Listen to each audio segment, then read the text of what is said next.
Eso, el Canal de la Unión presenta.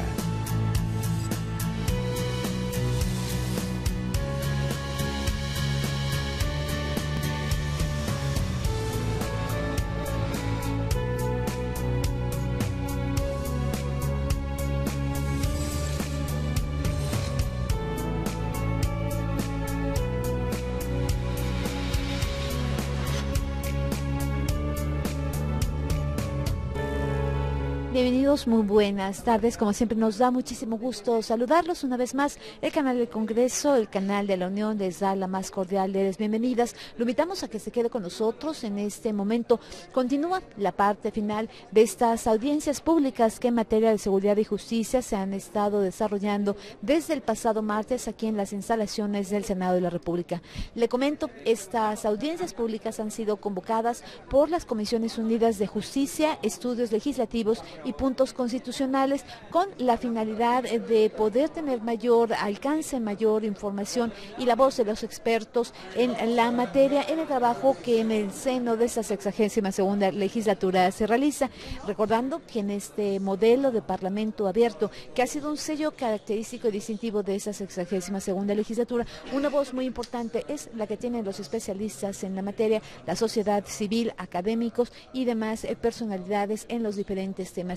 El día de hoy, en este primer grupo de trabajo, en esta primera mesa de trabajo, se estará abordando el tema en relación al sistema de competencia en materia penal. Le comento, estará dividido en dos grupos de trabajo. Un primero donde los participantes serán invitados, por ejemplo, viene gente del CIDE, viene gente de la Universidad Nacional Autónoma de México, vienen también de Derechos Humanos, así también como el consejero jurídico del Ejecutivo Federal. Después de este primer grupo habrá un segundo grupo de trabajo y con esto se están concluyendo estos 3 días de actividades en relación a las audiencias en materia de justicia, en materia de seguridad para el trabajo que se realiza en esa 62ª legislatura. Estamos iniciando, así es que quédese con nosotros, es un gusto que nos acompañe. Llevaremos esta sesión en vivo a toda la República Mexicana. Que el gobernador de Chihuahua hizo aquí en la tribuna, golpe bajo, como el que está acostumbrado a hacer una y otra vez, que define el nivel del gobernador de Chihuahua. O sea, ese es el nivel exactamente con el que actúa. Ha hecho una imputación muy delicada, muy grave.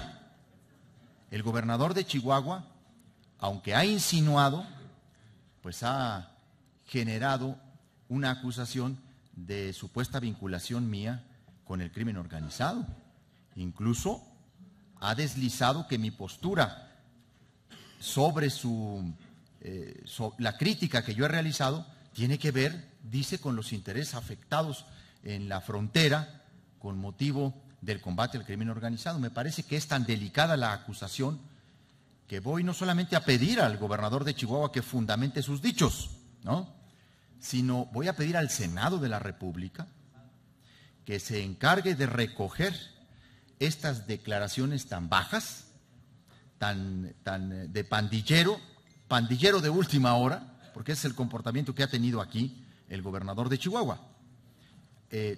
Salir con eso me parece que además de un corrupto es un vulgar pandillero el gobernador del estado. Así que sé que no debo asumir más tiempo en términos de este asunto. Voy a convocar ahora mismo, senador Encinas, a una conferencia de prensa en el Senado, porque voy inmediatamente a atajar esta vulgaridad con la que ha terminado el gobernador de Chihuahua. Pero qué bueno que lo hizo, porque ese es el verdadero gobernador del estado. Ya en redes, en periódicos digitales, en ciertos correos electrónicos, venía manejándose este tema de mis hermanos. Ya se venía filtrando y pasando a medios, etcétera. Ahora sabemos ya claramente quién impulsa ese tipo de acusaciones, esos manejos. Está desvelado aquí, pues, que el gobernador de Chihuahua es el que está detrás de esa estrategia que busca desprestigiarme a mí. El gobernador de Chihuahua no tiene ningún elemento para hacer de mí ninguna insinuación. No solamente lo demuestro, sino en su caso está demostrado con pruebas de nuestra denuncia penal. Entonces voy a convocar, senador Encinas, a una conferencia de prensa para ahondar con los medios sobre este tema. Está en su pleno derecho, senador Corral. Por supuesto que el formato que hemos establecido se apega estrictamente a lo que es el desarrollo de una audiencia pública. No se trata de una sesión deliberativa de las Comisiones Unidas, y haremos llegar tanto la versión estenográfica de la intervención del gobernador como la intervención que acaba de hacer usted a la mesa directiva para que atienda la solicitud que usted está en su derecho de formular. Muy bien. Bueno, pues vamos a iniciar. Muchas gracias por la presencia. El tema que al que hemos convocado el día de hoy es la mesa 4, última de estas audiencias públicas en materia de seguridad y justicia, es el sistema de competencias en materia penal. Para ello se ha hecho llegar con anterioridad a nuestras invitadas y nuestros invitados 3 preguntas en el ánimo de ir conduciendo el debate, conocer distintas opiniones, aunque por supuesto cada una de nuestros invitados están en su plena libertad de hacer la exposición que consideran conveniente. Esas 3 preguntas son: la primera, la nueva facultad del Congreso de la Unión replantea el concepto del federalismo, por lo que ante la inminente entrada en vigor del nuevo sistema de justicia penal, ¿cómo funcionarán las nuevas competencias? ¿Cuáles serán los límites? ¿Y qué relación guarda esta reforma con la implementación del sistema acusatorio? La segunda pregunta. La iniciativa propone un nuevo paradigma de federalismo cooperativo en la que, por un lado, el Congreso de la Unión podrá expedir leyes generales que establezcan tipos penales y sanciones y distribuyan competencias, y por el otro, una ley general que distribuya competencias para todos los delitos con independencia de su fuero. Esto implica una contradicción. ¿Cómo debemos interpretar las propuestas de adiciones contenidas en los incisos B y D de la fracción 21ª del artículo 73 constitucional? Y la tercera, ¿cuál es la solución a los problemas de tortura y desaparición forzada de personas? ¿Se reduce a una redefinición en la distribución de competencias? Son las 3 preguntas que les hemos solicitado atender a nuestros invitados. Vamos a dar el uso de la palabra en el orden que viene en el programa. Y en primer lugar tiene el uso de la palabra la licenciada Lucía Chávez, quien es licenciada en Derecho por la Universidad Nacional Autónoma de México y que actualmente es directora de investigación de la Comisión Mexicana de Defensa y Promoción de los Derechos Humanos. Les pedimos que por favor hagan uso de la tribuna para que los medios puedan hacer su trabajo, porque si no, no se registra en la transmisión. Bueno, la transmisión del canal del Congreso sí, pero no se registra en los medios de comunicación en su conjunto. Sea usted bienvenida, licenciada Lucía Chávez. Muchas gracias, senador. Bueno, buenas tardes ya, o sí, días todavía, a todas y todos, senadores, colegas de las organizaciones de derechos humanos. Bueno, primero que nada, agradecer la confianza de todas y a todos los senadores para con la Comisión Mexicana de Defensa y Promoción de los Derechos Humanos. Para nosotros es muy importante estar aquí compartiendo esta charla con ustedes, porque, bueno, son líneas de trabajo que el Senado y nosotros como comisión trabajamos conjuntamente. Yo creo que las 2 más importantes, porque tenemos como mucho trabajo juntos, es la erradicación de la impunidad y el cumplimiento efectivo de los derechos humanos. Entonces, bueno, comenzaría diciendo que esta reforma que se plantea se tiene que ver a la luz precisamente de los derechos humanos, del respeto a los tratados internacionales de que el Estado mexicano forma parte. Voy a concentrarme en dar respuesta en las preguntas que se plantean en las cuestiones preliminares que nos enviaron previamente. Primero que nada, bueno, nosotros consideramos acertada la reforma al artículo 73 constitucional. Creemos que el Congreso debe estar facultado para expedir leyes generales que promuevan, garanticen, protejan los derechos humanos. Sin embargo, bueno, la reforma únicamente se plantea por los delitos de desaparición forzada y tortura. Creemos importante que se incluyan también la ejecución extrajudicial, que bueno, esto es en un lenguaje de derechos humanos, pero se traduciría en el homicidio cometido por servidor público en uso de sus funciones o con extralimitación de las mismas, el feminicidio, la desaparición, no únicamente la desaparición forzada, sino la desaparición ejecutada por grupos criminales, la desaparición forzada realizada directamente por agentes estatales y por aquiescencia o autorización de agentes estatales, la desaparición ejecutada por cualquier particular.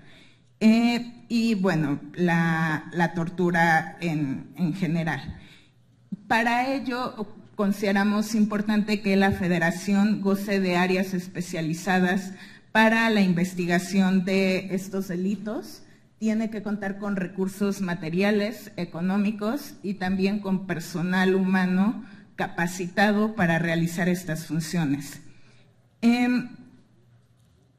Bueno, sobre la distribución de competencias, hay una cosa muy importante. Si bien debe de haber una distribución de competencias, es muy importante que estas violaciones graves a derechos humanos, que bueno, se traducen en delitos graves, se puedan llevar a la justicia, no solo cuando es competencia de un Estado, sino que se puedan llevar a la justicia por la Federación, que se puedan investigar por la Federación y judicializar por la Federación, cuando los Estados no tengan la voluntad o capacidad para llevar a cabo juicios de manera independiente, imparcial, también cuando se comprometa la responsabilidad internacional de los Estados o cuando se trate de sentencias emitidas o de casos que están siendo judicializados ante instancias internacionales. Respondiendo a la última cuestión de si la solución a los problemas de tortura y desaparición forzadas de personas se reduce a una redistribución de las competencias, la respuesta es que ayuda. Una redistribución de las competencias en federación, Estado, ayuda, pero consideramos, bueno, como ya lo dije, que no solo la desaparición forzada y la tortura deben de estar incluidas aquí, sino también se debe de considerar el feminicidio, la desaparición en todos sus tipos y el feminicidio. También consideramos muy importante la creación de una fiscalía que investigue únicamente violaciones graves a derechos humanos. Como ya lo dije, dotarla de todo tipo de recursos. Y muy importante, las investigaciones que deriven de esta fiscalía tienen que investigarse de manera que tomen en cuenta un contexto. Allí creo que puede ser muy útil la experiencia argentina en materia de juicios de lesa humanidad, en donde las fiscalías ad hoc investigan contextos y acumulan causas, no solamente investigan casos individuales.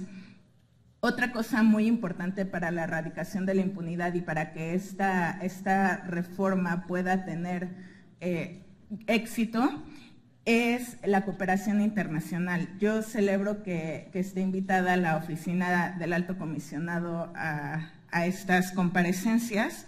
Creo que se puede retomar en este sentido la experiencia guatemalteca con la Comisión Internacional contra la Impunidad en Guatemala. Es muy importante el estudio de esta comisión, ya que esta comisión incluso llega a tener acuerdo con la Fiscalía. En el año 2008 esta Comisión Internacional firmó un acuerdo con la Fiscalía guatemalteca, no solo para capacitar, sino para que tenga un área específica para llevar a juicio todos aquellas investigaciones hechas por esta Comisión contra la Impunidad, que repito, tiene surgimiento desde un organismo internacional, es un órgano de un programa de Naciones Unidas. De allí, bueno, la importancia de la cooperación internacional. Resumiría con algunos puntos mi intervención. Uno es la creación de fiscalías con todo tipo de recursos, materiales, técnicos, personal humano capacitado, que además investigue contextos, la cooperación internacional, muy importante, y que la federalización y la distribución de competencias no implique tajantemente que la Procuraduría General de la República no puede investigar ciertos hechos violatorios de derechos humanos cuando un Estado no tiene la capacidad de hacerlos, cuando comprometa la responsabilidad internacional del Estado o ante casos o sentencias que estén ante un organismo internacional. Muchas gracias. Muchísimas gracias. Licenciada Chávez Vargas, como dije, aquí vamos a agilizar, vamos a ser el primero en no abusar del uso del micrófono y vamos a pasar de inmediato a ceder el uso de la palabra al doctor José Antonio Caballero Juárez, quien es profesor e investigador del Centro de Investigación y Docencia Económicas, el CIDE. Sea usted bienvenido. Senadoras y senadores, muchas gracias por la invitación, senadores presentes. Y empiezo, como vamos cortos de tiempo, sin mucho más. Desde hace tiempo tenemos un problema de competencias. Me parece que la iniciativa es muy clara en ello. Está marcando un problema muy importante. Competencias federales y competencias procesales, desde lo sustantivo y desde lo procesal. Quizá lo que yo les diría es que a mí me preocupa un poco si estamos en el camino adecuado. No quiere decir que la iniciativa no vaya en el camino adecuado, pero quiero dejarlo como una pregunta y sobre esto voy a tratar de concluir. Después me abocaré a las preguntas que tuvieron a bien formularnos los senadores. Primero, concepción general. Delitos como concepción general me parece que es importante marcar una cosa. La iniciativa habla mucho de los delitos que generan mayor agravio a la sociedad. Identifica el secuestro, el homicidio doloso y la extorsión. Creo que es cierto, son delitos que nos preocupan, pero creo que también es cierto y es necesario dar un paso mucho más allá. Hay una delincuencia que está continuamente atacando a la población, delitos en autotransporte urbano, delitos que afectan a la gente común y corriente, y esos son delitos que están preocupando mucho. Entonces, mi comentario aquí es simplemente en el ánimo de abrir, o si quieren ustedes, democratizar el derecho penal en ese sentido. Esto no es retórica, esto tiene que ver con el corazón de la construcción del derecho penal. En cuanto al camino, hemos transitado por varias reformas. Creo que tenemos que hacernos mucho cargo de esto. El artículo 73, fracción 21, se ha reformado ya en varias ocasiones y hay varios ejercicios ahí. Siento que tenemos cierta tendencia reactiva y aquí mi punto sería, antes de seguir dando pasos, tratemos de evaluar algunas cuestiones. El mejor ejemplo es el caso del narcomenudeo. La iniciativa se hace cargo de esto, la iniciativa parece indicar que el narcomenudeo no está funcionando, pero me parece que tenemos que averiguar bien cuáles son las razones. ¿Por qué es importante esto? La idea detrás de la reforma del narcomenudeo fue transferir las funciones de la persecución del narcomenudeo de la Federación a los estados. La idea era que entonces la Federación no tenía que encargarse de el pequeño comercio de drogas, sino que podía enfocarse en otros fenómenos. Esto aparentemente no está resultando, pero es aparentemente. No tenemos muchas cifras, tenemos 32 entidades federativas, necesitamos ver cuál es la realidad en cada una de ellas, pero esto es precisamente lo que tendríamos que ver cuando hablamos de competencias. En temas sustantivos, la iniciativa me parece que marca problemas muy claritos. Ciertamente hay problemas claros en los tipos penales, no están en todas las legislaciones. El tema de la desaparición forzada me parece que es el más claro de todos. No está en todas las legislaciones, una ley general podría ayudar a hacer esto. El impacto de generar esto en temas sustantivos es que es una carta abierta federal para definir delitos. Necesitamos discutirlo desde el punto de vista federalista, si efectivamente vamos a ir hasta allá, y dejar facultades residuales para formular tipos penales a los estados. Aquí otra vez la pregunta tiene que ver también con la construcción de nuestro derecho penal. Tenemos la tendencia de llevar todo al derecho penal, ser extremadamente reactivos y también muchos problemas en la construcción misma del derecho penal, la construcción del dolo, la construcción de las penas. Si este es el momento de entrar a ver este tipo de cuestiones, me parece que habría que ver también el contenido mismo del derecho penal. Creo que es una estupenda oportunidad. En cuanto a temas procesales, la iniciativa también es muy acertada, me parece, en la descripción de los problemas de competencia entre autoridades federales y autoridades de las entidades federativas. Este es un dolor de cabeza cotidiano en tribunales para abogados, para ministerios públicos, para defensores, para jueces. Todo el mundo se enreda en este problema. Detrás de este problema, sin embargo, me temo que hay algunas otras cuestiones. Hay no solo las definiciones de las reglas de competencia, sino también, me parece que hay que decirlo con mucha claridad, hay indolencia judicial, por ejemplo, jueces que están buscando quitarse competencias a toda costa. Hay mucha indolencia también en las procuradurías que se están aventando competencias, y esto no lo vamos a arreglar necesariamente con reglas, lo vamos a arreglar con definiciones de responsabilidad. Dar mayor flexibilidad en la definición de competencias también puede tener costos. Uno de ellos, por ejemplo, cuando un detenido pasa de proceso local a proceso federal, de la noche a la mañana su defensa tiene que trasladarse a alguna otra parte de la República. Esto es un problema importante. Necesitamos, si vamos a construir una competencia federal mucho más amplia, necesitamos regular estas condiciones. Esto no solo es un problema para la defensa, es un problema para la policía, es un problema para las procuradurías. El traslado de reos de un lugar a otro es muy problemático. Entonces tenemos que tener cuidado con este tipo de construcciones de competencia si es que las reglas van a ir por ahí. El problema más importante, me parece, y este es un problema que creo que tenemos que analizar desde el punto de vista del federalismo. Si vamos a tener un régimen de competencia flexible, lo que tendríamos que entender entonces es, ¿la federación va a subsidiar a las entidades federativas en la persecución de los delitos? ¿Sí o no? Y si va a subsidiarlos, ¿en qué condiciones y bajo qué circunstancias va a intervenir la federación? Esto puede tener impacto incluso desde el punto de vista de distribución de recursos. Si cada vez que se comete un delito existe el potencial de que no solo intervenga la Procuraduría de la entidad federativa, sino también la Procuraduría General de la República, ¿cuáles son las condiciones donde debe entrar o no debe entrar? La pregunta es una pregunta de federalismo, y es una pregunta de federalismo duro. Hasta el momento el esquema ha sido restrictivo. Si lo vamos a ampliar, entonces tenemos que preguntarnos hasta dónde y en qué condiciones lo vamos a ampliar. Pero esto, me temo, también tiene importantes implicaciones desde el punto de vista del financiamiento, ¿sí? Y entonces tendríamos que empezar a colocar recursos específicos y muy probablemente también dentro del diseño de nuestras instituciones en el sistema de procuración de justicia. Evidentemente hay que definirlo.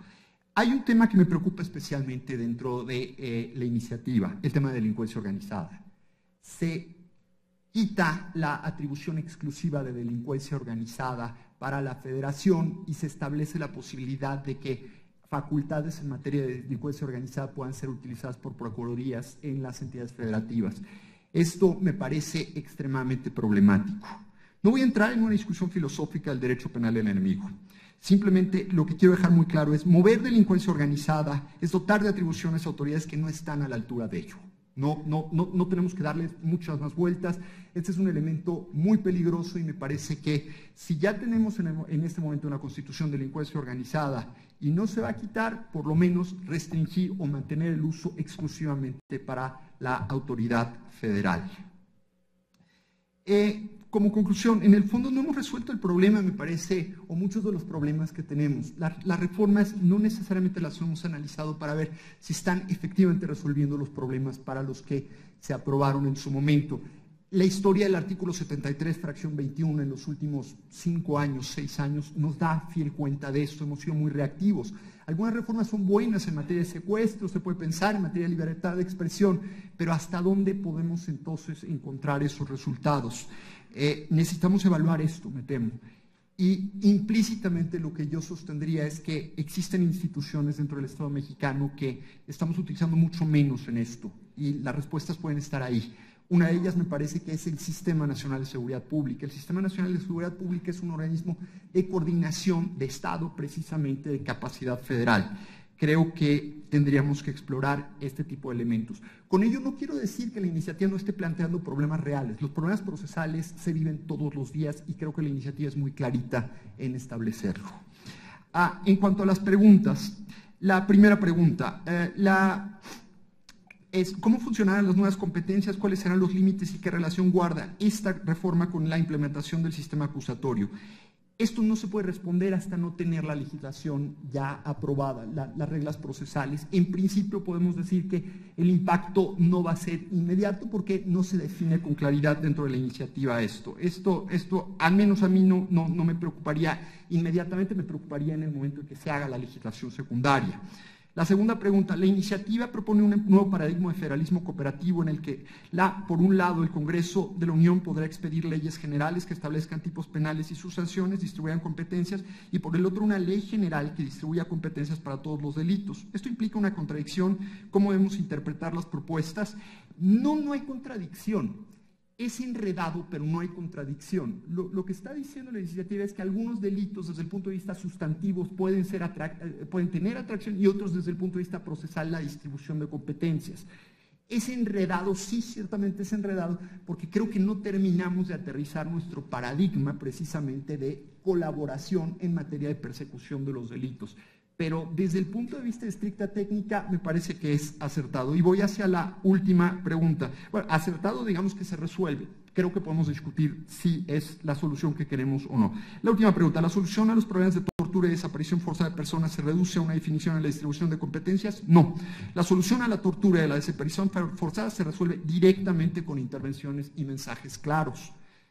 Aquí hay impunidad. Mientras no reduzcamos la impunidad, no vamos a ir muy lejos. Muchas gracias.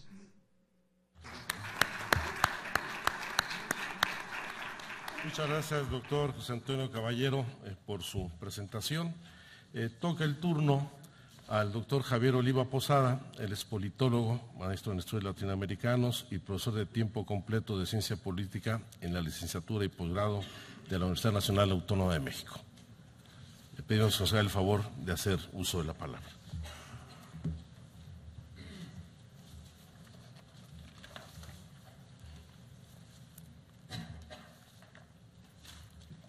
Voy a esperar a que den las 12 para decir buenas tardes.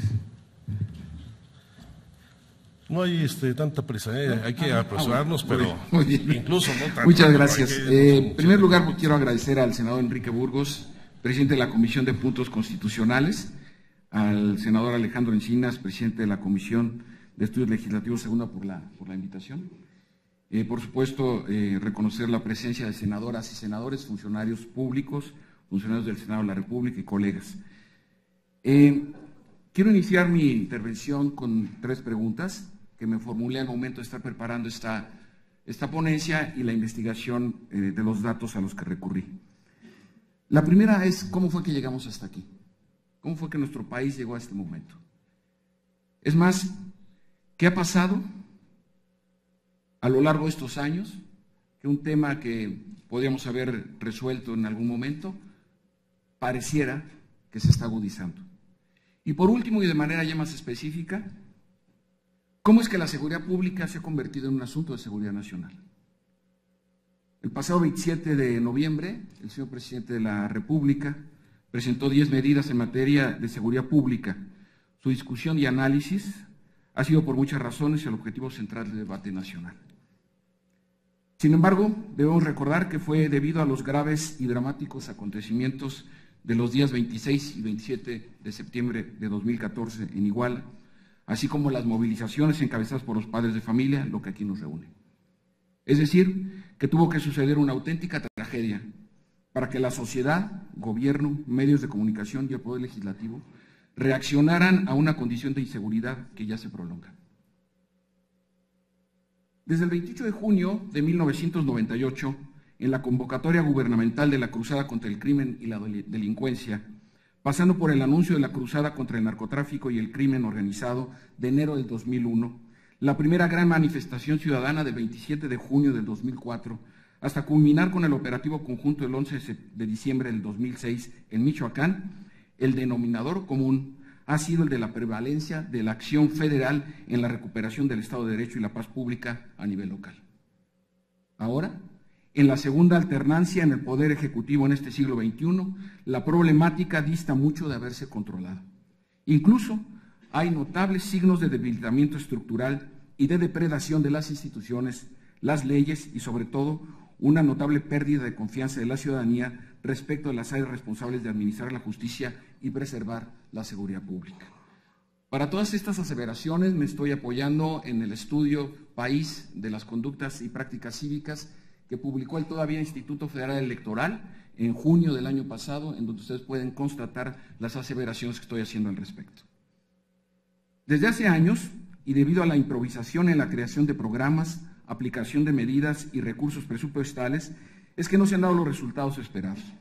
La escasa y a la vez inefectiva comunicación entre gobiernos y participación ciudadana también ha sido una variable poco favorable para encontrar soluciones viables.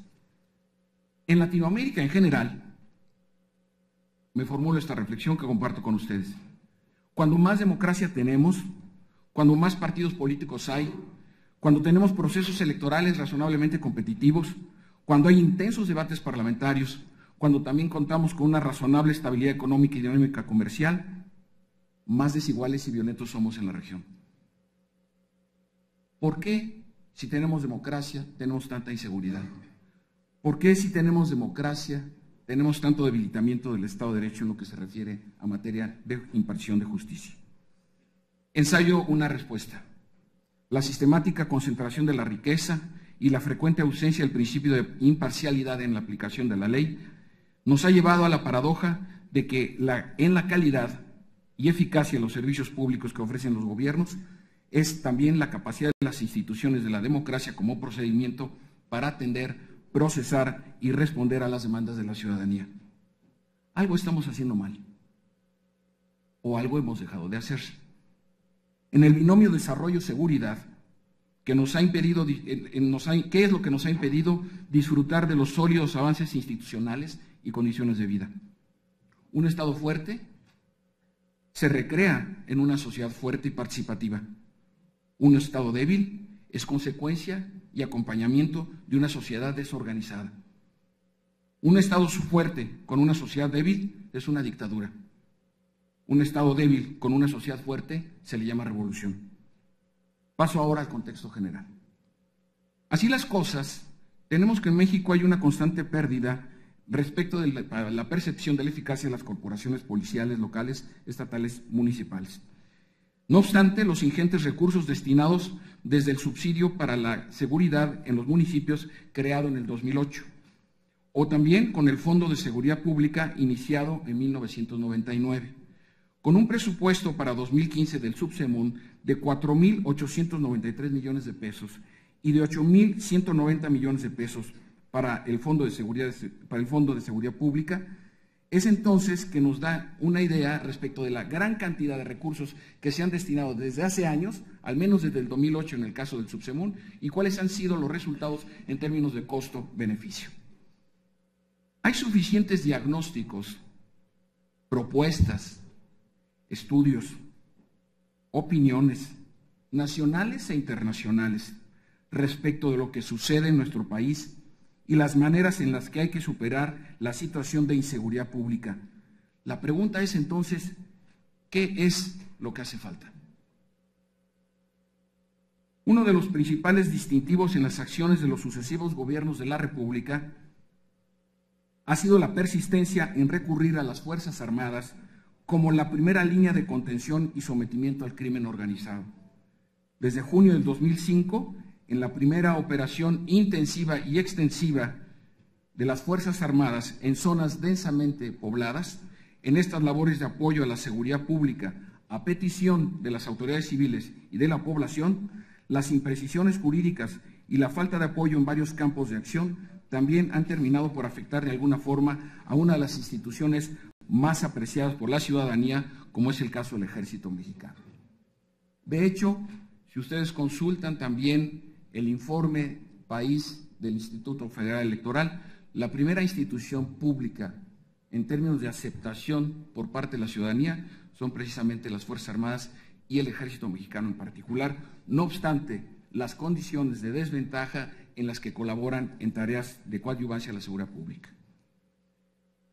En el análisis de fondo de las 10 propuestas, es perceptible que existe una nueva variable en la toma de decisiones en contra del crimen organizado, el municipio.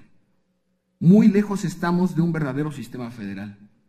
Si bien se ha desconcentrado la decisión política mediante el pluralismo en la representación local, en esa estructura básica de la administración pública, esto es el municipio, no ha sido así en cuanto a la decisión fiscal. Es decir, tenemos pluralismo en la representación política, pero tenemos una notable concentración de la decisión fiscal. La absoluta dependencia de las administraciones de los ayuntamientos, tanto de las transferencias federales y lógicamente estatales, ha propiciado a lo largo de la historia una clara disfunción entre lo que considera la Constitución y lo que sucede en el sistema político. En materia de seguridad pública, dentro de las 10 propuestas, sabemos de la desaparición de las corporaciones policiales municipales y la creación de las policías o mandos únicos, también de una ley en contra de la infiltración del crimen organizado en las administraciones locales. Estamos, en todo caso, ante una dramática oportunidad para reconsiderar y ajustar de fondo la estructura en las funciones del gobierno. La inseguridad pública y la violencia obedecen a las marcadas diferencias que hay en una sociedad como la nuestra. Si bien es cierto que la situación es grave y requiere respuestas inmediatas, también esto nos lleva a plantearnos decisiones de fondo. Sin la tragedia de Iguala no estaríamos aquí reunidos. Esto es, que de cualquier forma la situación de la seguridad pública seguiría en una pendiente de deterioro. En vez de reconcentrar, reflexiono con ustedes, como se ha hecho en otros renglones, ¿acaso no sería más rápido y efectivo impulsar y fortalecer al municipio en vez de debilitarlo? Una prolongación en la situación hasta que se apliquen a plenitud las policías únicas implicará también una notable prolongación en las acciones de las Fuerzas Armadas en tareas de apoyo para la recuperación de la paz pública. Concluyo. Hay que insistir. La problemática que nos tiene reunidos en su origen es la corrupción y no solo los señalamientos para una mejor coordinación. Nos tiene reunidos la notable capacidad nociva del crimen organizado. La complicidad entre autoridades municipales y crimen organizado no es aconsejable enfrentarla debilitando al municipio. Se requieren medidas de transparencia presupuestales, de desconcentración fiscal, rendición de cuentas y situaciones patrimoniales. La debilidad de la administración municipal en México es una realidad acumulada por décadas. Reconocerlo hoy es una gran oportunidad para también transformarlo. Si bien no ha sido considerado dentro de las 10 propuestas, yo quisiera dejar estos planteamientos como una sincera aportación al tratamiento de estos temas.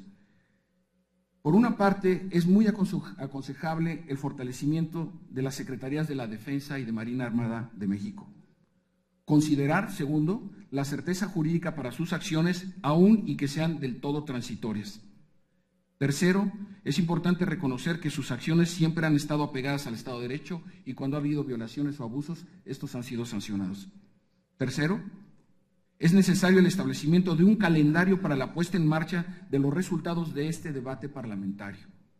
Por último, para que se proceda a un gradual retiro de las calles de las Fuerzas Armadas, es indispensable continuar con estas labores de vigilancia y de supervisión, pero siempre acompañados por la propia sociedad. Hay que reconocer que hasta el momento hemos atacado las causas de lo que hoy vivimos. Creo que hoy tenemos la oportunidad de atacar estos aspectos que nos han traído a estas circunstancias de deterioro en las condiciones de nuestra calidad de vida. Dejemos de corregir los efectos, corrijamos las causas. ¿Cuáles han sido los elementos que nos han traído hasta acá? Muchas gracias por el tiempo. Muchas gracias. Por el contrario. Muchas gracias, profesor Javier Oliva Posada, por su muy interesante exposición. Damos la bienvenida y el uso de la palabra al licenciado Javier Hernández Valencia, quien es el representante en México del Alto Comisionado de las Naciones Unidas para los Derechos Humanos. Bienvenido, Javier.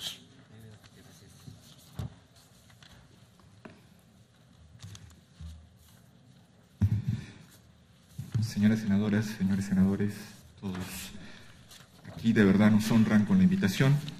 No es la primera vez que somos invitados y por lo tanto es correcto volver a agradecer que hayan considerado nuestras intervenciones anteriores útiles. Voy a salirme del protocolo para retomar un punto que dejó el doctor Javier Oliva en su intervención reciente. cómo es que llegamos hasta aquí.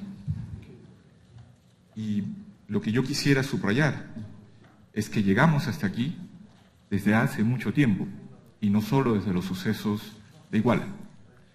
Llegamos hasta aquí desde que en cada desaparición forzada, en cada acto de ejecución extrajudicial, en cada acto de tortura, en cada acto de mayores violaciones a los derechos humanos, no actuamos con prontitud y no detectamos que la continuidad de nuestra inacción, la inhabilidad que tuvimos para ponernos de acuerdo, la carencia de identificación de las causas y problemas que nos aquejan, simplemente fueron pasadas a una oportunidad posterior.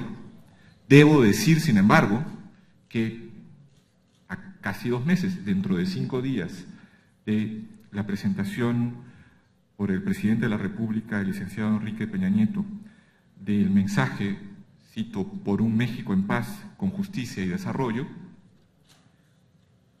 estamos en la posibilidad, por fin, de destrabar todas esas inercias y lograr legislativamente, al menos, el punto de partida para iniciar el cambio de la situación.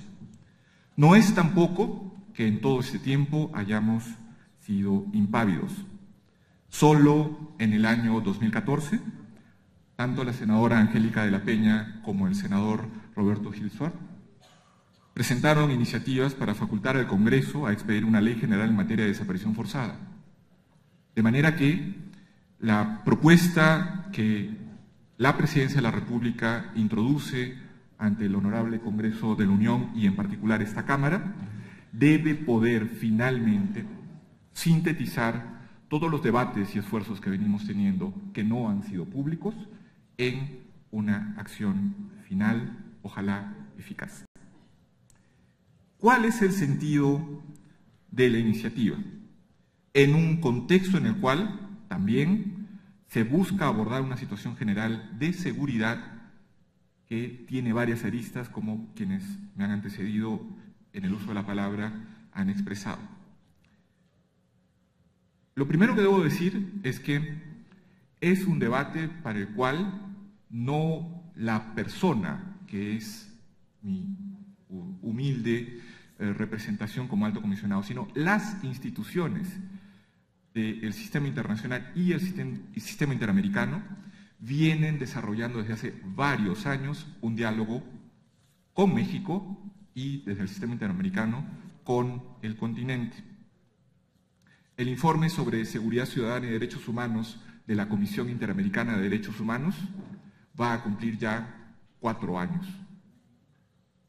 Este informe, que fue recibido por muchos de ustedes con interés, proponía ya una serie de temas del debate que hoy se nos plantea. No haré un resumen de ello porque, en gesto simbólico, entrego nuevamente ante ustedes el documento base. Muy bien, muchas gracias. Ejemplares adicionales obviamente podrán ser remitidos a todo el conjunto de los senadores y sus equipos de trabajo. Dicho lo cual, no es ni será solo un punto de partida, sino también un punto aspiracional.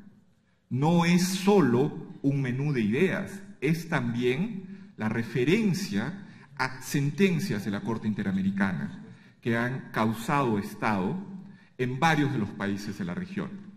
Y, como no escapará a vuestro conocimiento, la Suprema Corte de Justicia de la Nación ha integrado el conjunto del cuerpo de sentencias del sistema interamericano a su propia jurisprudencia. Quiere decir entonces que contamos con varias herramientas, no solo genéricas, sino también aplicadas a casos en los cuales violaciones de derechos humanos han sido sentenciadas por la Corte Interamericana, no solo sobre México, sino sobre diferentes países, y que ahora debemos entonces aprovechar. El segundo gran elemento de esta intervención es nada más hacer modesta mención a que el 3 de diciembre del año pasado remitimos por vía escrita y obra en Secretaría el conjunto de nuestras observaciones, en particular a los temas que en nuestro mandato se refieren a desaparición forzada y tortura. No me toca a mí abundar sobre lo que en el documento que les he entregado y compartido ahora es una más amplia visión sobre el tema de seguridad. Debo, sin embargo, reforzar el argumento presentado ayer por mi colega, el compañero Antonio Mazzitelli, director de la Oficina de Naciones Unidas contra las Drogas y el Delito, sobre el compromiso del sistema de Naciones Unidas por una democracia de ciudadanía, una democracia